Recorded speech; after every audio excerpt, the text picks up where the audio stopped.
Once again, good evening, everyone, and welcome to Inquiry Classroom, and welcome to this webinar on designing powerful inquiry in PYP. So many of you already know me. My name is Isha Mehta, and I've been with IB PYP for more than a decade now. And currently, I'm working as a facilitator to grade 5. And when I'm not teaching, when I'm not with my family, so I love creating resources to the teachers out there, and I use them in my classroom as well. So that's how we started with Inquiry Classroom. So we are going to start with the provocation because today's session is all around inquiry. So this challenge is called comic strip analysis. So we'll be starting with that. And then you'll be also taking a quick check-in as per the IB program standard and practices, how well we are going with the inquiry in our school. So that we'll see as a school. Just I've tried creating a checklist for that.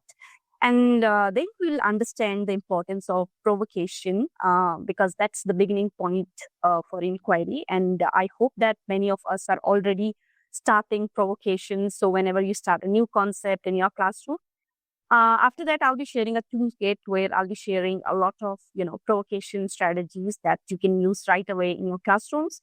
Then we'll also talk about the importance of wonder wall in the classroom and how can we go about that.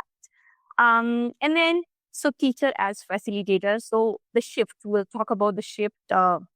What's the difference between a traditional or any other school, teacher and an IBPYP facilitator? So what's the role? What's the persona of an IBPYP teacher?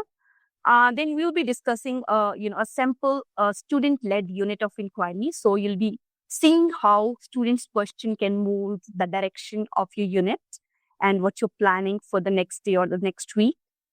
And we'll also discuss about inquiry with a lot of examples inspired from the real classroom experiences. We'll talk about inquiry cycle with some strategies that, again, you can use in your classrooms. Then how inquiry leads to action. So we'll be talking about action a lot later. And then finally, in my last, slides, it's all about how we can initiate, effective inquiry in early years. And we'll start with the reflection time.